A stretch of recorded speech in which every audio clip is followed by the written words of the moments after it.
कैसे हो बच्चों। Welcome to AI ninja. आज से हमारी होने जा रही है शुरुआत पाइथन सीरीज की, जहां हम लोग बेसिक पाइथन सीखेंगे और हम लोग देखेंगे कि एक्चुअली में टेक्स्ट बेस्ड प्रोग्रामिंग होती क्या है, एक्चुअल प्रोग्रामिंग कैसे दिखती है।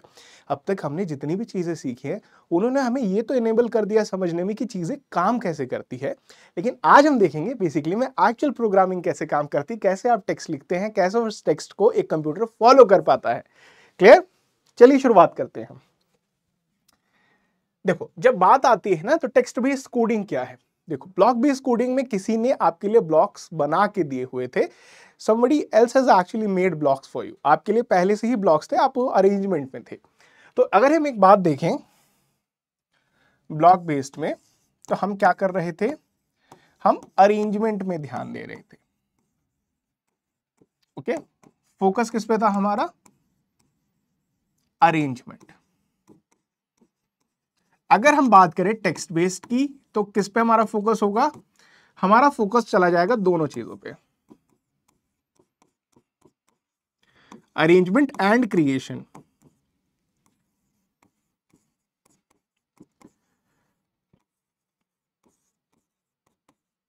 ये देखो, दोनों चीजों पे आपका ध्यान चला जाएगा। क्लियर? अब बात क्या करती है, देखो ब्लॉक प्रोग्रामिंग में क्या थे ना, कुछ लिमिटेशंस थे, जितने कोड थे, जितने ब्लॉक्स थे वही सारे आप यूज कर सकते थे, लेकिन टेक्स्ट बेस्ड आपको बहुत सारी चीजें अलाउ करती है ना। जैसे रियलिटी में अगर हम देखें, जो हमारे नॉर्मल डेली यूज के एप्लीकेशंस होते हैं, जाके हमें देखना हो, नेटफ्लिक्स देखना हो, यूट्यूब देखना हो, कोई चीज़ गूगल पे सर्च करनी हो, तो ये सारे प्लेटफॉर्म्स हैं, ये जो सारे ऐप्स होते हैं, इन्हें कोड करने के लिए टेक्स्ट बेस्ड प्रोग्रामिंग्स का यूज होता है।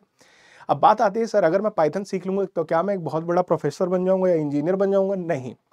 टेक्स्ट बेस्ड प्रोग्रामिंग एक एंट्री पॉइंट है। अगर आप कोई भी एक लैंग्वेज सीखते हैं तो आपको दो चीजें मेक श्योर करनी होंगी कि आप उस लैंग्वेज को एटलीस्ट 3 ईयर तक प्रैक्टिस करें। क्यों? क्योंकि हर एक लैंग्वेज ना एक तरीके की, आपको कहते हो, हर चीज एनेबल कर सकती है। Game development, app development, website development, securities, बहुत सारी चीजें होती हैं, है ना। तो हमको एक लैंग्वेज से चिपक के चलना है और उसके सारे एस्पेक्ट को एक्सप्लोर करना है ना। तभी हम डिसाइड कर पाएंगे कि हमको इस कोडिंग की, इस प्रोग्रामिंग की किस फील्ड में आगे बढ़ना है। क्लियर? तो टेक्स्ट बेस्ड प्रोग्रामिंग क्या है हमने बता दी, सिंपल सी बात। ऐसी प्रोग्रामिंग जहां आप खुद की कमांड्स लिखते हैं और उन्हें अरेंजमेंट का भी ध्यान रखते हैं, सिंपल सी बात है।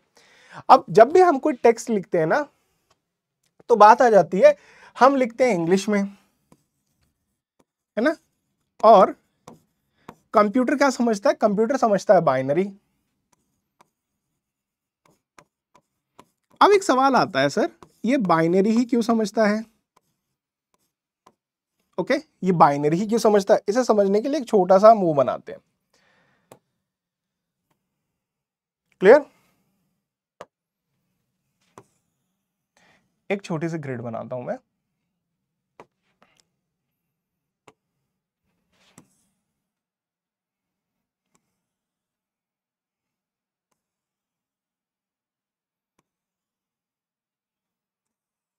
ये ठीक है, ये छोटी सी ग्रिड है। ठीक है, अब मान लो दिवाली तो आने वाली है। अब मान लो ये दिवाली की कोई लाइट ही है। अब हमें क्या करना है, इसमें इस लाइट की मदद से, इसमें हर एक जो आपका बॉक्स दिख रहा है वो एक लाइट बल्ब है ना। हर एक बॉक्स क्या है? एक लाइट बल्ब है।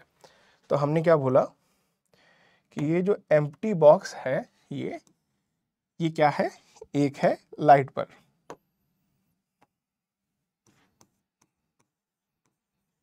है ना। क्योंकि लाइट बल्ब है तो क्या हो सकता है, इसकी दो चीजें हो सकती है, या तो ये ऑन होगा या तो ये ऑफ होगा। ठीक है, दो चीजें हो सकती है, या तो ये बल्ब ऑन होगा या तो ऑफ होगा। अब हमें क्या करना है, इस ग्रिड में कितनी रोज हैं देखिए, ये है आपकी row number 1, row number 2, row number 3, row number 4, row number 5। अगर इसे समझ गए ना तो ये भी समझ में आ जाएगा, जैसे माइनक्राफ्ट में लोग रेडस्टोन का यूज करके बहुत सारी कॉन्ट्रैक्शंस बनाते हैं, बहुत सारी मशीन्स बनाते हैं, वो काम कैसे करती है। बेसिकली रेडस्टोन हो गया या एक छोटा सा स्विच हो गया, ये एक्चुअली में कंप्यूटर का निर्माता है। जब आप कंप्यूटर की बात करते हो तो आपके लिए तो एक ऐसी मशीन है जो कि बहुत सारे टास्क इनेबल करती है आपको करने के लिए बहुत रैपिडली स्पीड पे। लेकिन एक्चुअली में अगर हम देखें टेक्निकल टर्म्स में, तो एक कंप्यूटर क्या है? बंच ऑफ स्विचेस जो कि एक पर्टिकुलर पैटर्न में चलते हैं ताकि वो कोई ना कोई डाटा रिकॉर्ड या बना पाए। इसी का एग्जाम्पल हम लोग देख रहे हैं। ये आपका कॉलम 1 है, कॉलम 2 है, कॉलम 3 है। मेरे को क्या करना है, मेरे को एक्चुअली में एक अल्फाबेट H लिखना है इस ग्रिड पे। तो मैंने क्या किया, मैंने इन बल्ब को ग्लो कर दिया,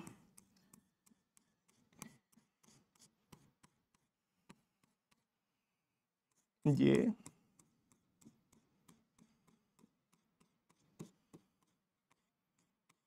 और ये। तो क्या होगा, अगर आप देखोगे तो इन पर्टिकुलर चीजों से क्या मिलके बन रहा है, एक अल्फाबेट H बन रहा है। ये हो गया उस H का एक साइड, ये दूसरा और बीच में मिडिल। ठीक है, अब जरा इसे देखते हैं। अगर मैं लिखूं रो 1 में, ठीक है, 3 बल्ब है रो 1 में, है ना, बल्ब 1, बल्ब 2, बल्ब 3। पहला बल्ब क्या है, जला हुआ है, ऑन है, येलो कलर ऑन को दिखाता है, और जो व्हाइट स्पेस है वो ऑफ को दिखाता है, मान लो। दूसरा वाला ऑफ है, तीसरा वाला ऑन है। उसी तरह अगर मैं रो 2 में देखूं तो क्या है, अगेन रो 2 में पहला वाला बल्ब ऑन है, दूसरा वाला बल्ब ऑफ है, और उसके बाद तीसरा वाला बल्ब ऑन है ना। रो 3 में देखूं, ये ऑन है, सारे ही ऑन है रो 3 में तो यार, क्लियर। रो 4 में सेम कहानी, पहला वाला ऑन है, बीच वाला ऑफ है, उसके बाद वाला ऑन है ना। फिर रो 5 में देखता हूं, ऑन है, ऑफ है और ऑन है। अब देखोगे ऑन और ऑफ के कॉम्बिनेशन से यहां भी एक H बन रहा है, इसको लेके चले जाओ, ये सिर्फ ऑन को ऐसे करो, ये ऐसे बन गया हमारा H। ठीक है, अगर मैं इसको लिखना चाहूं, सपोज ऑन रिप्रेजेंट करता है नंबर 1 को, ऑफ रिप्रेजेंट करता है नंबर 0 को, तो क्या हो गया, इसको लिखोगे 1 0 1 1 0 1 1 1 1 1 0 1 एंड 1 0 1। अब बात वही हो गई, आपने कोई भी एक अल्फाबेट को लिखा, आपने कोई भी एक अल्फाबेट को लिखा इस ग्रिड पे, लेकिन उसे आप इन स्विचेस की मदद से 0 और 1 की मदद से एक एक्चुअल डाटा में कन्वर्ट कर सकते हो, और ये जो डाटा है ना, ये कंप्यूटर समझ जाता है, इसलिए हम इसको बाइनरी कहते हैं। देखो बाइनरी का क्या मतलब होता है, बाइनरी का मतलब होता है 2 अंक, 2 अंक, है ना, 2 नंबर्स। कौन कौन से नंबर होंगे, इतना याद रखना, वो नंबर हमेशा 2 से कम होंगे, तो एक तो 0 हो सकता है या तो 1 हो सकता है, इसीलिए बाइनरी लैंग्वेज में 0 या 1 होता है। ठीक है, ये समझ में आ गया। अब करता क्या है कंप्यूटर, आप जो भी लिखते हो, सपोज आपने H लिखा, वो इन स्विचेस की मदद से क्या करता है, इसे 0 और 1 में कन्वर्ट करता है। अब ये जैसे सारा प्रोसेस मैंने किया, वहां कंप्यूटर में ये प्रोसेस करने के लिए कोई एक बंदा होता है, उसी बंदे को हम लोग कहते हैं कंपाइलर, या तो एक छोटा सा ट्रांसलेटर आप उसे भी कह सकते हैं। तो ये जाता है कंपाइलर में, है ना, कंपाइलर में से ये फिर आता है मशीन लैंग्वेज या बाइनरी कोड में। क्लियर, कितनी आसान सी चीज है। अब इससे क्या पता लगा, देखो आप खुद भी तो ऐसे करते हो ना, जैसे हम पहले बात करें मोर्स कोड की हो गई थी, डॉट एंड डैशेस की मदद से हम कम्युनिकेट करते थे। डैश को आप कर दो, कोई स्विच ऑफ है, ऑन को कर दो कि कोई बल्ब 1 सेकंड के लिए ग्लो किया, तो वही ऑन ऑफ का कॉन्सेप्ट आ गया। ये जो चीजें होती है ना, एक स्विच, नेचर में स्विच कितनी कमाल की चीज है, आप अभी इस पर ध्यान नहीं दे पा रहे, लेकिन हर चीज ऑन ऑफ से ही चलती है। ठीक है, ऑन ऑफ का ही कॉन्सेप्ट पूरी दुनिया चलाता है। अगर एक एग्जांपल देखूं मैं, सपोज 0 और 1 है, इसे मैं क्या लिख सकता हूं, देखो ऑन को मैंने लिख दिया 1, ऑफ को मैंने लिख दिया 0। 1 रिप्रेजेंट करता है ट्रू, 0 रिप्रेजेंट करता है फॉल्स, ऐसे ले लेते हैं ट्रू और फॉल्स। क्वेश्चन तो हमने बहुत सारे किए होंगे एग्जाम में, है ना। अब देखो मैं पूछूं क्या आज संडे है, तो इस सवाल के 2 जवाब हो सकते हैं, या तो हाँ या तो ना, या तो ट्रू या तो फॉल्स। ठीक है, तो अब क्या होगा, आपको कोई एक ऐसी चीज मिल गई जिसे आप इवेल्युएट कर सकते हो। अगर आप देखो बच्चों, जब भी हम कोई चीज कंपेयर करते हैं ना, तो उसके आंसर हाँ या ना में ही आता है। फॉर एन एग्जाम्पल, अगर आप देखो आपके घर है, उसमें एक सिक्योरिटी सिस्टम लगा है जो आपके होम मेंबर्स को अलाउ करता है कभी भी आने जाने के लिए, एल्स बाकी लोगों से वो पूछता है आप कौन हो। तो अगर मैं मेंबर नहीं हूं, मैं आपके डोर पे गया तो सिक्योरिटी सिस्टम क्या बोलेगा, क्या ये घर का मेंबर है? तो आंसर फिर किस चीज में आ सकता है, हाँ या ना, है ना, हाँ या ना। हाँ या ना किसको रिप्रेजेंट करता है, एक स्विच की ऑन या ऑफ वाली स्टेट को। अगर मशीन का स्विच ऑन हो रहा और वो बोलेगी ठीक है यार ये बंदा हम जानते हैं हमारे घर का मेंबर है, तो जाने देगी। ऑफ रहा मतलब उसने बोला नहीं, ठीक है, नहीं जाने देगी। तो आपके बेसिक कंपोनेंट चाहे घर के हों चाहे कंप्यूटर के हों, वो काम इसी सिद्धांत पे करते हैं। क्लियर? आगे चलते हैं। अब डाटा क्या है? डाटा देखो, जब हम टेक्स्ट की बात करते हैं ना, तो टेक्स्ट तो कुछ भी हो सकता है। टेक्स्ट तो मैं कुछ भी लिख सकता हूं, मैं पूरी की पूरी कहानी लिख दूंगा, लेकिन वो रेलेवेंट है क्या? वो रेलेवेंट है? एक एग्जांपल लेते हैं। सपोज आप दिमाग में अपने इमेजिन करना कि आपके नियरेस्ट रेड लाइट हुआ कोई, या फिर कोई एक ऐसे एरिया जहां पे बहुत ज्यादा ट्रैफिक जैम लगता हो। जब भी वहां जैम लगता हो, आप सपोज स्पेस से आपने एक फोटो खींच ली। अब उस फोटो का कोई मतलब नहीं है ऐसे देखो तो। अगर मैं आपको फोटो दिखाऊं, बोलोगे सर ये तो जाम की फोटो है, ट्रैफिक जैम लगा हुआ है, इससे मैं क्या फिगर आउट करूं, है ना। लेकिन अगर मैं उसमें बोल दूं ये फोटो देखो और देखो कौन सी ब्रांड की सबसे ज्यादा कार है, जैसे कि वैगनआर बहुत ज्यादा चलती है रोड पे, तो आप बोलोगे हाँ सर वैगनआर बहुत ज्यादा है। इसका मतलब मैं इसे क्या पॉइंट आउट कर सकता हूँ कि वैगनआर की सेल्स इंडिया में सबसे ज्यादा होती है।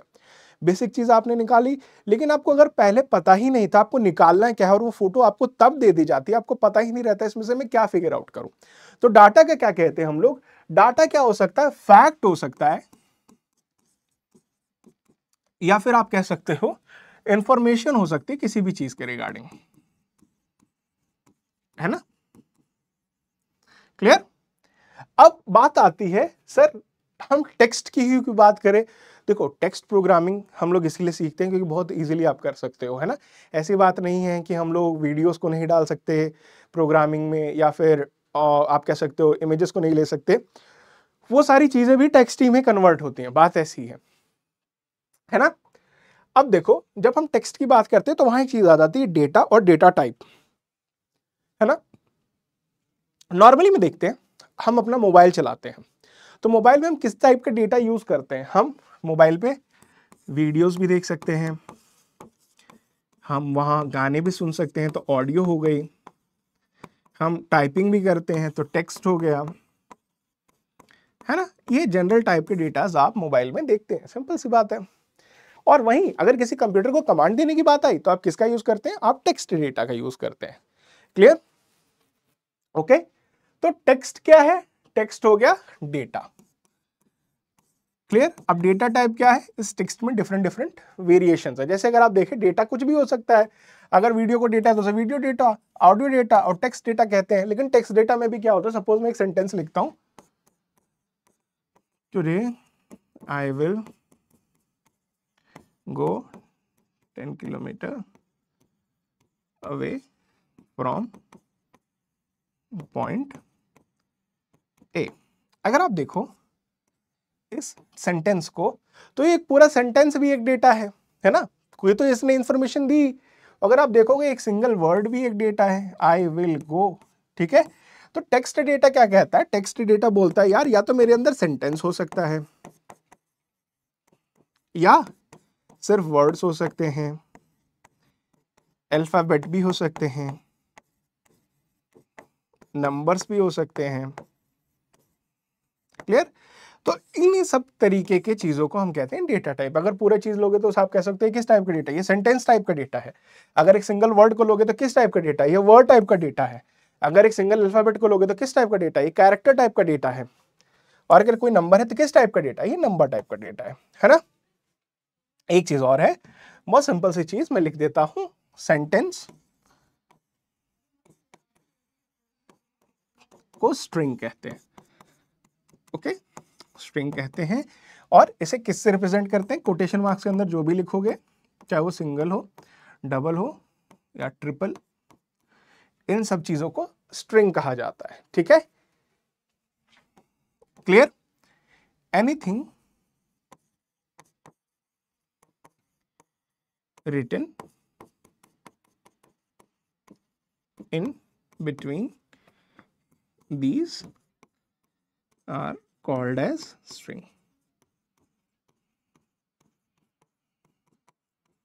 क्लियर, स्ट्रिंग कहते हैं। अब नंबर की बात ले लो, नंबर की बात ले लो। अब नंबर भी दो तरीके के होते हैं दोस्तों, नंबर भी दो तरीके के होते हैं।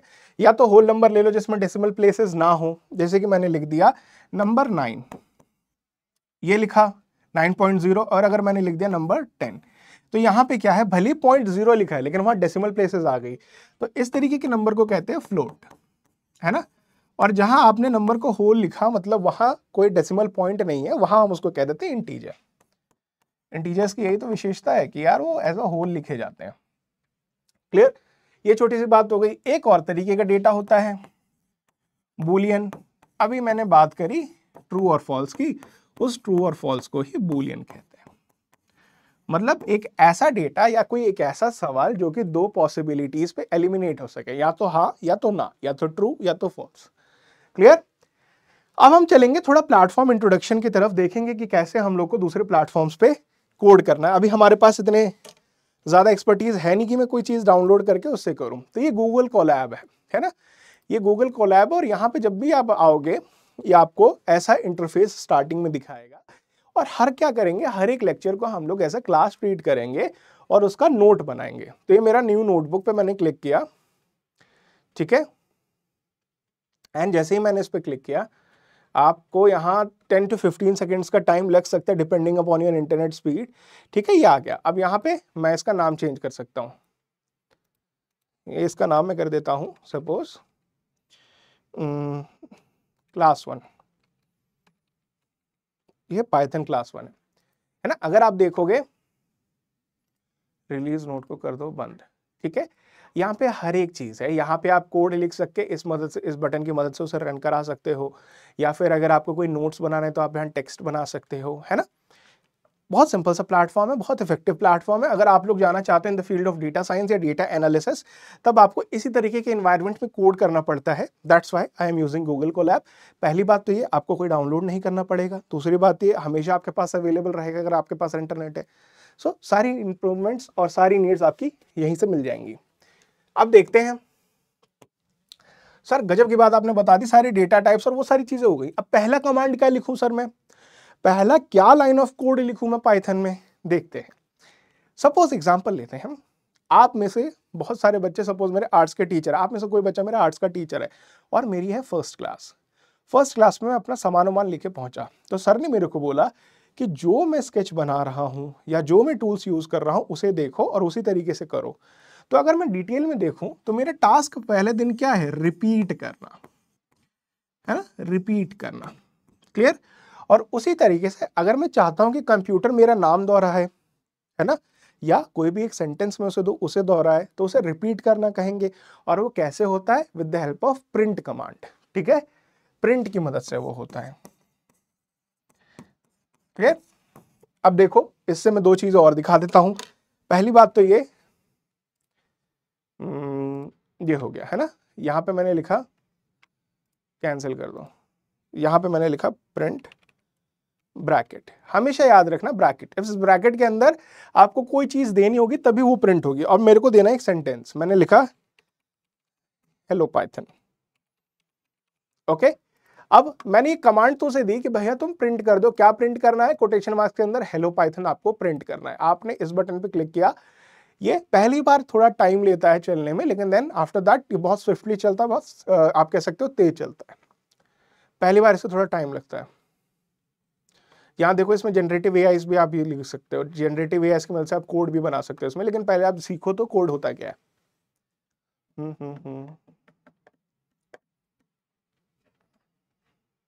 ठीक है, अब देखो ये ऑप्शन आ गया।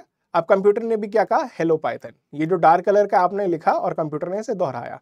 अब सर अगर मेरे को इसका नोट भी बनाना हो तो मैंने टेक्स्ट लिया और यहां में लिख सकता हूं प्रिंट, यहां पे लिख दिया मैंने this command is used to print text on the screen. Clear? अब एक और चीज है, अब इसके नीचे मैं क्या करता हूं, मैंने लिखा प्रिंट किया हेलो। अब कोई और चीज प्रिंट करा के देखते हैं, मैं एक और चीज प्रिंट करा के देखता हूं, कोई नंबर प्रिंट कराता हूं 12। ओके, तो 12 आ गया। अब एक चीज आपको ध्यान रखनी है, मैं यहां पे एक चीज लिख देता हूं, note, if you are printing a sentence or means it's string, if you are printing a sentence, अगर आप कोई सेंटेंस प्रिंट कर रहे हैं, use quotation marks so that it can be treated as a string. Clear? Else आपको क्या use करना है, else use or you can say type without quotation marks. किस केस में आप कर सकते हो, आप कर सकते हो नंबर्स के लिए और बूलियन वैल्यू के लिए। क्लियर? जैसे किसके लिए हो गया, ये तो हमारा हो गया। अब इसके आगे भी मैं लिख देता हूं, यहां पे मैंने जो चीज किया इसे कहते हैं कमेंट। देखो ये टेक्स्ट है ना, इसको कंफ्यूज नहीं होना, ये तो इस प्लेटफॉर्म में है, लेकिन जनरल कोड एडिटर्स में आपको ये सुविधा नहीं मिलती है। तो अगर यही चीज अगर कोई प्रोग्रामर अपने कोड में लिखना चाहे, एक ऐसी लाइन ऑफ कोड लिखना चाहे जो कि कोड काम ना करे लेकिन जो बंदा उस कोड को पढ़े उसको कोई इंफॉर्मेशन दे, है ना, एक ऐसी लाइन जो कि कोडर के लिए हो ना कि कंप्यूटर के लिए, तो उसे कहते हैं कमेंट। सो मैं कहूंगा दिस इज अ कमेंट। ठीक है, अब मैंने जो ये लाइन यहां लिखी ना बच्चों, अब मैं इसे रन करूंगा तो कंप्यूटर इसको नहीं बोलता कि यार, वो बोलता है अच्छा ये तो जिसने लिखा उसने अपने समझ के लिए लिखा है, इसको मेरे को फॉलो नहीं करना है। ठीक है, सिंपल सी बात है। So this is a comment and so ये हो गया, कमेंट हो गया। और मैं पहले लाइन में लिख देता हूं, this print is printing a string. ठीक है, यहां पे हम क्या प्रिंट कर रहे हैं, सेकंड लाइन में प्रिंटिंग अ इंटीजर। 1 सेकेंड। क्लियर? अब मैं फ्लोट वैल्यूज भी प्रिंट करा सकता हूं, देखो। क्लियर? ये भी प्रिंट हो गई, प्रिंटिंग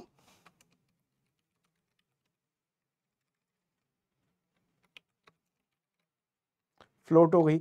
अब ये सारी चीजें हो गई, क्या आप प्रिंट में इतना ही कर सकते हैं सर? अब एक बात और ध्यान देना, अगर मैं ऐसे लिखूं 1+1, तो जनरली जब मैं ऐसे लिखता हूं 1+1 आपको लगेगा कि सर इसका तो आंसर 2 होना चाहिए, लेकिन देखो कंप्यूटर क्या बोलेगा, कंप्यूटर बोलेगा 1+1। क्यों? क्योंकि जब भी आप कोई चीज कोटेशन मार्क्स के अंदर लिखते हो ऐसे सेंटेंस ट्रीट होता है, और जनरली आपके सेंटेंसेस में कभी भी नंबर्स भी आ सकते हैं। अब ऐसा होता क्यों है, एक एग्जांपल लेते हैं ताकि हमें इसकी आप कह सकते हो इसका महत्व समझ में आए।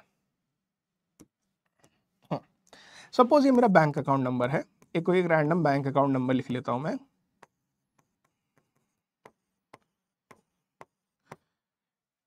ठीक है, 23091, ये एक बैंक अकाउंट नंबर है। अब आप में से कई लोगों ने कोई एक एप्लीकेशन बनाई जो कि एक बैंक अकाउंट नंबर को लेती है और जिस भी बंदे का अकाउंट नंबर है उसको अलाउ करती है क्या वो कैश डिपॉजिट कर सके या वो विड्रॉ कर सके, ये दो एबिलिटीज। अगर मैं इसे एज अ नंबर ट्रीट करूंगा तो चांसेस क्या है, मेरे प्रोग्राम में कोई बग है जिसकी वजह से इसमें नंबर 1 ऐड हो गया, ये कोई अलग नंबर ऐड हो गया और ये बन गया, तो हमारे प्रोग्राम की दिक्कत की वजह से ये नंबर हो गया चेंज। इसका मतलब है अगर मैं बैंक अकाउंट नंबर को एज अ नंबर ट्रीट करूंगा तो ये चांस हो सकता है कि अपने ऑपरेशंस करते हुए, अपने बैंक के जो नॉर्मल ऑपरेशंस करते हुए ये चीज़ चेंज हो जाए। अगर ये चीज़ चेंज हुई तो ये क्या हो गया, ये तो दिक्कत क्रिएट हो गई। अगर मैं इसे एज अ सेंटेंस यूज करूं, इसे ऐसे लिख दूं, है ना, तो ये +1 अब ये इनवैलिड हो जाएगा। अब कंप्यूटर बोलेगा यार मैं एक सेंटेंस में एक नंबर ऐड करना नहीं जानता। ठीक है, और जैसे ही होगा तो आपका क्या होगा, आपका नंबर चेंज नहीं होगा, भले ही आपका प्रोग्राम एक एरर दे, आपका फंक्शन जो वहां रहेगा सॉफ्टवेयर का वो कोई दिक्कत पैदा करेगा, लेकिन वो दिक्कत ऐसी नहीं होगी कि किसी दूसरे का खाता नंबर चला गया उसके पैसे में से विड्रॉ हो गए, तो बहुत बड़ी दिक्कत हो सकती है। इसीलिए स्ट्रिंग का यूज होता है। स्ट्रिंग को आप कह सकते हैं एक तरीके से सिक्योर डेटा, ऐसी चीज जिसके ऊपर आपके बेसिक मैथमेटिकल फंक्शंस बंद हो जाते हैं। आइए देखते हैं इसे।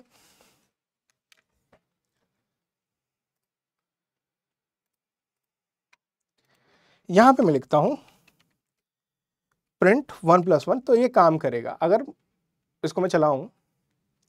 ठीक है, ये आ गया। एक और चीज देखो, अगर मैं प्रिंट कराना चाहूं क्या एप्पल प्लस 1। तो अब क्या होगा, एक सेंटेंस या एक वर्ड को मैं ऐड करा रहा हूं एक नंबर में। अब क्या होगा, देखो एक एरर आई, टाइप एरर। वो क्या कह रहा है कि मैं एक नंबर और एक स्ट्रिंग को नहीं जोड़ सकता। क्लियर? इसको मैं कमेंट कर देता हूं। जैसे ही मैं कमेंट करूंगा ना, ये एग्जीक्यूट नहीं होगी। इसके लिए आप लिख सकते हैं दिस इज नॉट पॉसिबल। ठीक है, ये सारी चीजें हो गई। क्लियर? बहुत बढ़िया बात है। अब हमें क्या करना है, हमें थोड़ी सी ये प्रिंट के बारे में हमारे सारी चीजें पता लग गई। अब थोड़ा सा हम लोग जाएंगे किसके ऊपर, एक जाएंगे हम लोग दूसरी चीज वेरिएबल्स के ऊपर। तो मैंने यहाँ कोड पे क्लिक किया और यहाँ पे एक नया प्लेस आ गया जहां पे मैं कोड करूंगा, बिकॉज प्रीवियस कोड मेरा सारा प्रिंट के रिगार्डिंग था, ताकि आप इसको देखें और समझ पाए, है ना? क्लियर? अब यहाँ पे मैं लिखता हूं वेरिएबल्स। वेरिएबल्स मेरे को मालूम है क्या, एक कंटेनर होते हैं, जैसे कि मैंने बहुत अच्छे से आपको एक्सप्लेन कर रखा है वेरिएबल्स को। अगर आप भूल गए हो तो मैं आपको फिर से एक्सप्लेन करता हूं। एक चीज देखते हैं, मेरे घर में दो बॉक्सेस हैं, एक है टॉय बॉक्स और एक है जिसके अंदर कुछ यूटिलिटीज रखी हुई हैं, जैसे कि आपके बाइक से, कार से, उनको सही करने के लिए कुछ औजार है, एक टूल बॉक्स है ना? अब ये मान लो दोनों के शेप सेम है, उनके कलर सेम है, तो आप क्या करोगे, ये देखोगे दोनों चीज़ तो कंटेनर की तरह ही काम कर सकती है। क्या ये नहीं हो सकता आप टूल बॉक्स में कोई टॉय रख दो? ये भी पॉसिबल है। क्या ये नहीं हो सकता कि आप टॉय बॉक्स में कोई टूल रख दो? है ना? ये भी पॉसिबल है। अगर आप देखोगे इन दोनों बॉक्सेस का काम क्या है, it will act as a container. और यही एक चीज एक वेरिएबल भी करता है। जब आप लिखते हो x is equal to 5 math में, तो x क्या है? x एक डब्बा है जिसके अंदर आप नंबर 5 स्टोर करा रहे हो, है ना? और इस डब्बे की पहचान किससे होती है? x से, जो आपने यहां लिखा। उसी तरह अगर इस डब्बे को देखूं जिसका मैंने नाम टॉय बॉक्स रख रखा है, तो मैं इससे मेरे को क्या पता लगेगा कि इस डब्बे में कोई ना कोई टॉय ही होगा, है ना? सपोज एक गुड़िया है, गुड्डा है, कुछ भी है, यहाँ पे टॉय होगा। लेकिन ऑन द अदर हैंड अगर मैं देखूं टूल बॉक्स में क्या हो सकता है? टूल बॉक्स में आपके वेरियस चीज हो सकती है, ड्रिल हो सकता है, आपके रेंचेस हो सकते हैं, बहुत सारी चीजें हो सकती हैं। तो एक वेरिएबल क्या है? कंटेनर। लेकिन उस कंटेनर का एक यूनिक नेम होगा जिसे कहते हैं वेरिएबल नेम। क्लियर? आइए चलते हैं। और यहां पे सपोज मैंने लिखा नेम, क्योंकि अब ये वेरिएबल क्या स्टोर करेगा? कोई भी एक वर्ड या सेंटेंस, तो यहां पे लिख दो कोटेशन मार्क्स। सिंपल है। क्लियर? अगर मैं लिखूं सपोज मनी, ऐसे करके मैंने लिख दिया, ठीक है? ये वेरिएबल क्या स्टोर कर रहा है? नंबर। इतना याद रखना, अगर सेंटेंस है, वर्ड है, उसी केस में कोटेशन मार्क्स यूज करना है, एल्स यूज मत करना, ठीक है? अब कोई मैं एक चीज लिखता हूं, do you play Minecraft? Okay, इसका आंसर क्या होगा? ट्रू। ट्रू मतलब यस। क्लियर? अब एक बात याद रखना, बोलोगे सर आपने तो ये लिखा, आप किसके इसके बीच में स्पेस नहीं लगा सकते? नहीं, वेरिएबल नेम्स के बीच में स्पेस नहीं आएगा। अगर आपको स्पेस लगाना है तो उसकी जगह आप क्या करो? अंडरस्कोर का यूज करो, तो ताकि वो स्पेस की तरह दिखे, लेकिन एक्चुअली में वो एक कंटिन्यूअस चीज रहेगी। ठीक है, ये हो गया, ये सही चीज है। अगर आप चाहो कि इसके आगे कोई नंबर लिख दो तो क्या होगा? तब भी वेरिएबल नेम इनकरेक्ट होता है। आप किसी वेरिएबल का नाम किसी नंबर से चालू नहीं कर सकते, ठीक है? तो वेरिएबल नेम्स के रूल्स होते हैं। पहला क्या हो गया? No space. दूसरा क्या हो गया? No numbers at the start. Clear? ये सारी चीजें हो गई। तीसरा, अगर आपको स्पेस यूज करना है, यूज, वन सेकेंड, कहां चले गए? हाँ, in place of space. Clear? ये तीन बेसिक रूल्स आप याद करना, और कोई वैसी बात नहीं है। वेरिएबल्स हो गया। अब सर वेरिएबल्स तो हो गया, अब एक बात देखना, जिस टाइम में वेरिएबल को क्रिएट करना हो, सपोज इसको लिखूं created equal to value and it is filled at the time of creation. जैसे ही बनाया वैसे उस डब्बे को भर दिया गया, लेकिन सर क्या ऐसा नहीं हो सकता कोई मैं चीज बनाऊं, कोई एक मैं डब्बा बनाऊं, लेकिन मैं उसे तब ना भरूं, मैं एक वेरिएबल बनाऊं लेकिन उस वेरिएबल के अंदर स्टोर क्या करना है ये मेरे को बाद में पता लगे। कैसे? फॉर एन एग्जांपल, अगर आप अपने फेसबुक की बात करोगे या इंस्टाग्राम की बात करोगे तो वहां एक रहता है कि यूजर नेम लिखिए और पासवर्ड, है ना? यूजर नेम हो गया, पासवर्ड हो गया। अब बच्चों हो क्या सकता है, अगर मैं यूजर नेम और पासवर्ड की बात देखूं तो यूजर नेम हर बार किसी का अलग हो सकता है, पासवर्ड भी उसी हिसाब से अलग होगा। तो यहाँ पे क्या हो गया, यूजर नेम एक डब्बा जिसके अंदर बंदा अपना यूजर नेम लिखेगा, लेकिन ये चीज एक पर्सन लिखेगा और जिसने प्रोग्राम बनाया उसे नहीं पता है कि यूजर नेम क्या बंदे ने सेलेक्ट किया, वो क्या लिखेगा। तो इस टाइम पे एक ऐसा कंटेनर हमें चाहिए जो बना तो रखा है लेकिन उसमें कोई वैल्यू कोई दूसरा डाले। अब डालने के लिए वो यूज करता है अपने कीबोर्ड का, ठीक है? तो इस वेरिएबल को, जो ये वेरिएबल है यूजर नेम, इसको फिल करने के लिए क्या चाहिए, एक इनपुट चाहिए। क्लियर? सिंपल सी बात है, इसी का यूज करेंगे और इसी को थोड़ा देखेंगे। मैं क्या करता हूं, एक वेरिएबल बनाता हूं यहां पे, और यहां पे मैं लिखता हूं एक वेरिएबल का नाम सपोज गेम, है ना, इनपुट। क्लियर? मैं यहां जानना चाहता हूं कि बंदा कौन सा टाइप के गेम खेलता है, उसका कौन सा फेवरेट गेम है। अब एक बात ध्यान रखना, है ना, एक चीज और लिख देता हूं, एक चीज मैं आपको थोड़ी बेसिक बता देता हूं। अगर आपके पास घर में एक टॉय बॉक्स है, उसमें आपने पहले से कोई टॉय रख रखा है और उसमें आप लिखते हो, सपोज यहां पे लिखा, मैंने लिखा टॉय बॉक्स के अंदर क्या है, टॉय बॉक्स के अंदर सपोज डॉल, ओके, और फिर मैंने लिख दिया toy box equal to car. तो ये होगा क्या, कंप्यूटर बोलेगा अच्छा उस सेम डिब्बे में जिसमें डॉल रखी थी अब उसमें कार रखनी है, क्योंकि अब उसमें कार रखनी है तो पहली वाली डॉल फेंकनी पड़ेगी। ठीक है?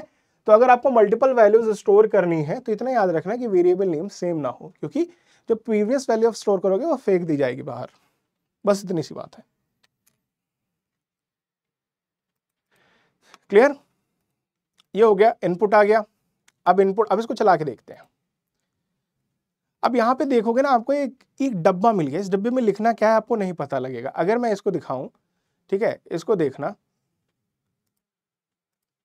देखो ये पूरी चीज अगर मैं हाइड कर दूं, है ना, ये तो आपको तो ये सिर्फ डब्बा दिखेगा। अगर आपने एक्चुअल प्रोग्राम बनाया जो कि कोई आदमी यूज करे या उसके लिए, तो क्या होगा, ये तो सिर्फ एक डब्बा ही दिखेगा। तो यहाँ पे एक दिक्कत पैदा हो जाएगी कि यार मेरे को डालना क्या उस डब्बे में, मेरे को लिखना क्या है। तो इसके लिए आप कुछ नहीं करना, जब भी आप एक वेरिएबल को क्रिएट करोगे ना, सपोज यहाँ पे आप कुछ भी लिख दो एंड एंटर मार दो, ये ले लिया इस बंदे ने, तो इनपुट क्या आ गया, आप एक छोटा सा मैसेज भी लिख दो कि यहाँ रखना क्या है, tell me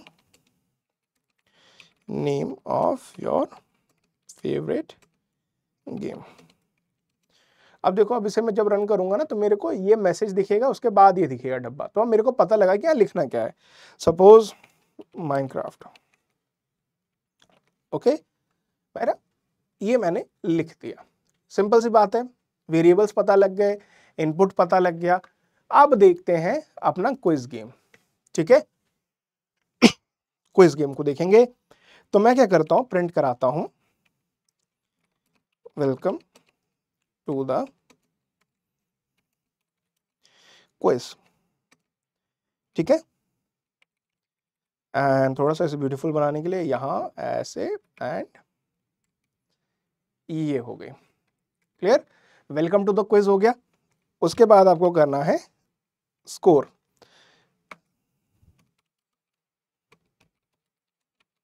the score is, अब हमें स्कोर की बात करनी है तो स्कोर बनाना भी तो पड़ेगा। मैंने बोला एक स्कोर वेरिएबल है जिसका इनिशियल वैल्यू 0 है, पहले इसमें 0 स्टोर करा रखा था, तो मैंने एक सेंटेंस प्रिंट कराया कि स्कोर क्या है।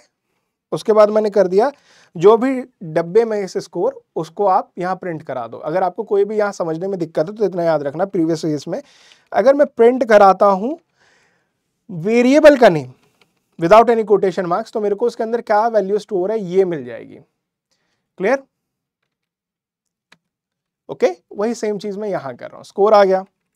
अब ये क्वेश्चंस बना लेते हैं। क्वेश्चन नंबर 1, ये वेरिएबल है जिसके अंदर क्वेश्चन नंबर 1 लिखा जाएगा।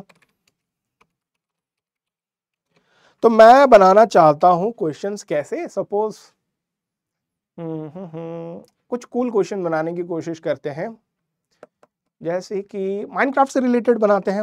Welcome to the quiz, and यहां पे मैं लिख देता हूं माइनक्राफ्ट।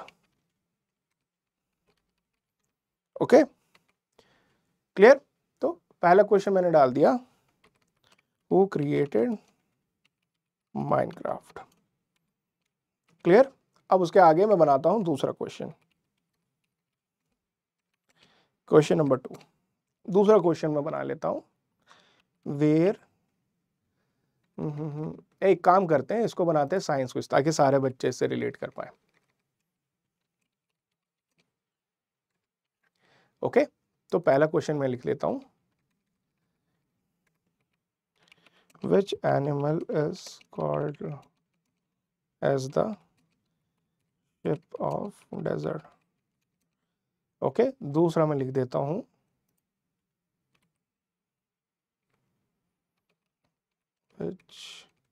दूसरा क्या लिखे हैं, चलिए सर्च करते हैं। 5 क्वेश्चंस लेने हैं। Okay okay okay, how many continents are there. ये हो गया दूसरा। अब क्या हम काम करेंगे, क्वेश्चन नंबर 3 बनाते हैं। क्वेश्चन नंबर 3 में लिख देते हैं कितने वो हैं, एंड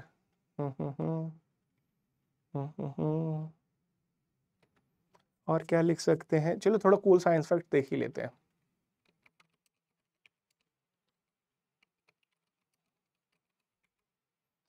देखते हैं,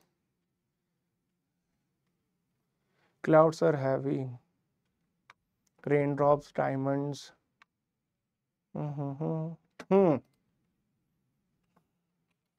which is the first planet in the solar system।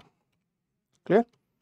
ये हो गया एक क्वेश्चन। 2 क्वेश्चन और ले लेते हैं, क्वेश्चन नंबर 4, एंड यहां पे हम लोग लिख देते हैं, which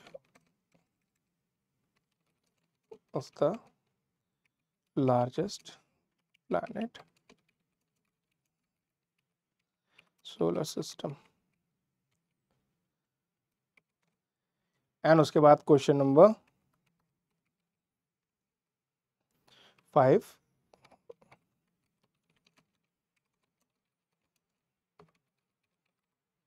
लार्जेस्ट मैमल। कौन सा मैमल लार्जेस्ट है। तो देखो क्वेश्चंस तैयार हो गए मेरे पास, है ना। अब उस तरीके से आप क्या कर सकते हो, या तो आप वेरिएबल बनाओ आंसर का, तो बार बार इतने वेरिएबल्स बनाने की जरूरत नहीं है, मैंने सिर्फ क्वेश्चन के वेरिएबल्स बनाए हैं। अब मेरे को क्या चाहिए, एक बास्केट चाहिए जिसके अंदर यूजर अपना आंसर रख पाए। Basket equal to input, and मैं यहां लिखूंगा please type your answer. Okay clear. ये सारी चीजें हो गई। इतने पे इसको चला के देखो क्या रहा, वेलकम टू द क्विज और प्लीज टाइप योर आंसर। अब इसे सही करना है तो क्या करते हैं, क्वेश्चन नंबर 1 बनाया और यहां करता हूं, पहले मैं प्रिंट कर देता हूं क्या, क्वेश्चन नंबर 1। क्वेश्चन नंबर 1 मैंने प्रिंट कर दिया। उसके बाद मैंने बास्केट दे दी इंसान को, ताकि वो अपना आंसर पुट कर पाए, है ना। क्लियर। और उसके बाद मैं क्या बोलूंगा, अगर मेरे को लिखना हो, अगर मैं नॉर्मल उसमें लिखूंगा, if answer given by the user is, क्या है, कैमल। ठीक है। तो क्या होगा, ये पहले क्वेश्चन का राइट आंसर है। अब इसको लिखने के लिए कैसे लिखा जाता है, देखो मैं यहां पे इसे कर देता हूं कमेंट, और फिर मैं इसे स्ट्रक्चर करता हूं, है ना। अब इसे लिखना है इफ। क्लियर। किसके बराबर, अगर बास्केट से जो आपको मिला है वो किसके बराबर, इक्वल टू वर्ड कैमल के बराबर है। ओके बस इतनी सी चीज मेरे को चेक करनी है, इसके आगे कुछ चेक नहीं करना, तो 2 डॉट लगा दूंगा, इसे कहते हैं कोलन। अब मैं यहां जो चीज करने जा रहा हूं इसे कहते हैं बेटा conditional statement. Conditional statement, conditional statement की वजह से आप बहुत सारी चीजें बना सकते हैं। देखो क्या होगा, अगर ये आंसर राइट है तो मेरे स्कोर की वैल्यू बढ़ जाएगी, है ना। अगर ये आंसर रॉन्ग है तो मेरे स्कोर की वैल्यू घट जाएगी, ठीक है। तो यहाँ पे क्या होगा, अगर आप देखो इसको, अगर आप इसको देखो सिंगल इक्वल टू साइन से क्या कह रहे हो, आप वैल्यू स्टोर करा रहे हो, डबल इक्वल टू साइन से क्या कह रहे हो, आप वैल्यू कंपेयर करा रहे हो। इतना याद रखना, सिंगल इक्वल टू साइन का मतलब होता है assignment, okay. Double equal to sign का मतलब होता है कंपेयर और इक्वल टू,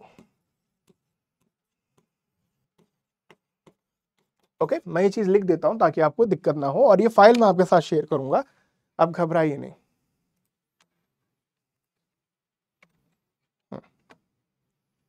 मैं कहाँ गया, यहां पे लिखता हूं, ये है ना,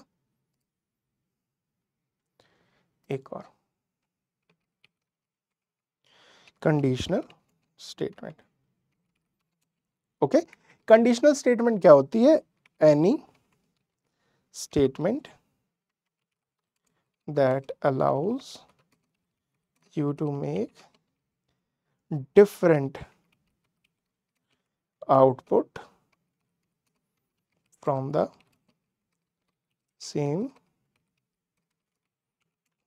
code, okay, सेम कोड से डिफरेंट आउटपुट, ओके, इसे कहते हैं, यहां लिखते हैं इफ, उसके बाद आपको लिखनी होती है कंडीशन, देन ये, क्लियर। तो इससे क्या मार्क होता है, इससे मार्क होता है जिस चीज को हम लोग कहते हैं कोलन, इसे कहते हैं कोलन, क्लियर। ये क्या करता है, it marks that the condition, जो मैं कंडीशन लिखने चाहता हूं वो मैंने लिख दिया, दैट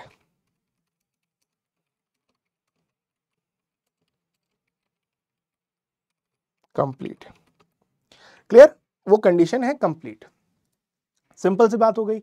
अब जैसे ही एंटर करेंगे ना इधर, तो क्या होगा, यहाँ पे कुछ डिस्टेंस होता है, देखो जैसे मैं एंटर किया यहाँ पे, तो यहाँ पे अगर आप देखोगे, यहाँ थोड़ा देखना, यहाँ पे कोड है, इसमें देखोगे अभी जा नहीं रहा मार्जिन से कुछ डिस्टेंस पे है ना, ये एक स्पेस के डिस्टेंस पे रहता है मार्जिन से, यहाँ से, तो यहाँ से अभी ये चालू होता है, इसे कहते हैं इंडेंटेशन।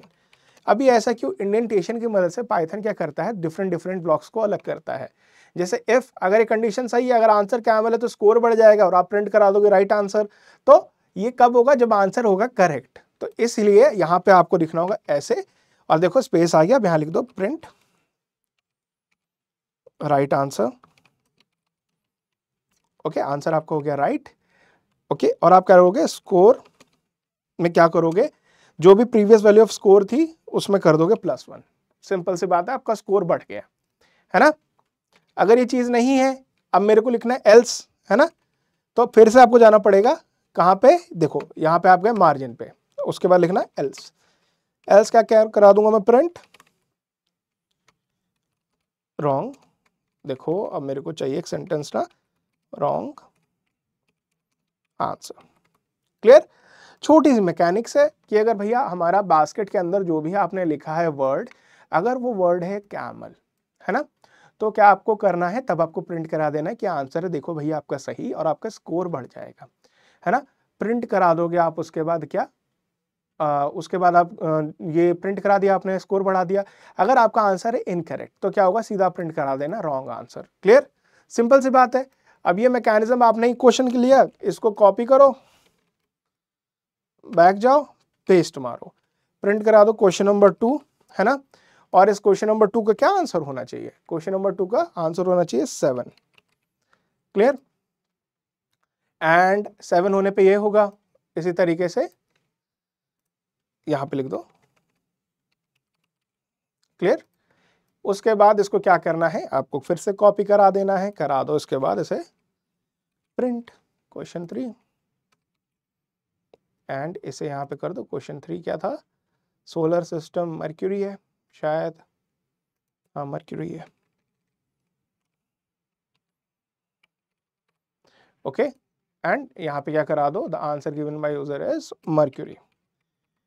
ये सारी चीजें क्या है, ये एक नोट है ताकि आपको पता लगे कि ठीक है यूजर का आंसर मर्करी होगा, तभी हम ये करेंगे, क्लियर। तीनों चीज हो गई, अब इसको चला के देखते हैं, बाकी के 2 क्वेश्चंस के लिए फिर करते हैं थोड़ी देर में। आंसर क्या है, सपोज मेरा आंसर है कैमल, ओके, राइट आंसर हो गया 7 कॉन्टिनेंट्स है, मैं लिखूँ 8। रॉन्ग आंसर आ गया, रॉन्ग आंसर हो गया, ठीक है। अब मैंने लिख दिया अर्थ, ये भी आंसर मैंने रॉन्ग दिया। अब क्या होगा, यहां भी लिख के आ जाएगा रॉन्ग आंसर। तो आपका क्विज एप्लीकेशन चालू हो गया है। 3 क्वेश्चंस के लिए हो गया, इसे कॉपी करना, इसको कर देना पेस्ट, क्वेश्चन नंबर कर देना 4 एंड क्वेश्चन नंबर 4 क्या है, which planet is the largest, ये होगा जुपिटर हो जाएगा। इसका आंसर 7 की जगह होना चाहिए जुपिटर। Okay clear. उसके बाद क्या होगा, and then question number 5 the last question. Question है हमारा क्या, लार्जेस्ट मैमल, शायद वेल होता है, हाँ वेल ही होता है, वेल। Okay clear. अब लास्ट में 5 क्वेश्चन हो गए, then we will see, print करा दो योर फाइनल स्कोर इज, उसके बाद वैल्यू ऑफ स्कोर। क्लियर।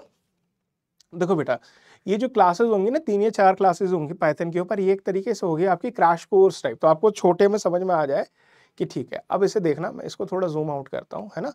देखो यहाँ पे क्या है, मैंने प्रिंट किया welcome to the science quiz, score एक वेरिएबल बना दिया जिसकी वैल्यू है इनिशियली 0, फिर मैं प्रिंट कराता चल रहा हूँ। उसके बाद मैंने कुछ क्वेश्चंस क्रिएट कर लिए, आप भी क्रिएट कर लेना, आप अपने लिए अलग क्रिएट कर लेना, है ना। उसके बाद मैं क्या कराता हूँ, हर बार एक क्वेश्चन प्रिंट कराता हूँ, और ये बास्केट नाम की एक वेरिएबल है जिसमें मैं आंसर लेता हूँ यूजर से। अब एक सवाल आपको आना चाहिए, अगर आपको नहीं आया तो आप ध्यान से नहीं देख रहे थे, लेकिन एक सवाल अकर होना चाहिए, सर आपने थोड़ी देर पहले बताया कि ये जो वेरिएबल का नेम है ये सेम होना चाहिए, ये सेम रहेगा तो वैल्यूज फेंक दी जाएंगी, वही मेरे को करना है। मेरे को हर क्वेश्चन के लिए अलग एक पर्टिकुलर डब्बा नहीं बनाना है जिसमें आंसर हो, मेरे को एक ही डब्बा बनाना है। पहली बार जो आया उससे कंपेयर किया, ठीक है कि नहीं, फिर उसको निकाल के फेंक दिया, फिर उसी डब्बे में दूसरा मैंने इनपुट ले लिया, है ना। तो इसलिए मैंने सेम वेरिएबल के नेम को बार बार यूज किया है। क्लियर। ये सारी चीजें होती चली गई, 5 क्वेश्चन आपने प्रिंट कराए, लास्ट में आपने स्कोर को अपडेट करा दिया। अब इसे खेल के देखते हैं। सपोज कैमल and 8 mercury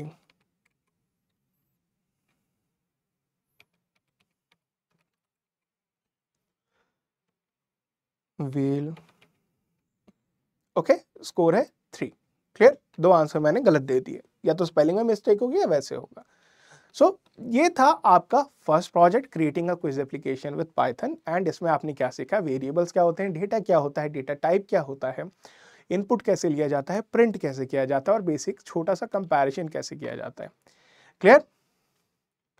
तो पहली बात तो ये, मैं इस लिंक को, हाँ मैं आपके साथ शेयर करूंगा, घबराने की बात नहीं है। ये आपकी छोटी सी वो थी क्लास। ओके तो आज का हमारा देखो ये टॉपिक हो गया है पूरा। आज का हमारा जो एम था इस पर्टिकुलर पाइथन सेशन 1 से हमने कर लिया। और देखो आने वाले क्लासेस में क्या होगा ना, आप इतने एफिशिएंट तो बच्चा मैं आपको बना ही दूंगा कि आप अपने से छोटे छोटे प्रोग्राम लिखने रखो। अब पाइथन में एक चीज होती है कि बहुत सारे मॉड्यूल्स होते हैं। मॉड्यूल्स क्या होते हैं और इन मॉड्यूल्स की मदद से आप क्या अचीव कर सकते हैं, आने वाली क्लास में हम लोग देखेंगे। तब तक के लिए जुड़े रहिए AI निंजा से, और मिलूंगा मैं आपसे नेक्स्ट क्लास में। तब तक के लिए बाय बाय।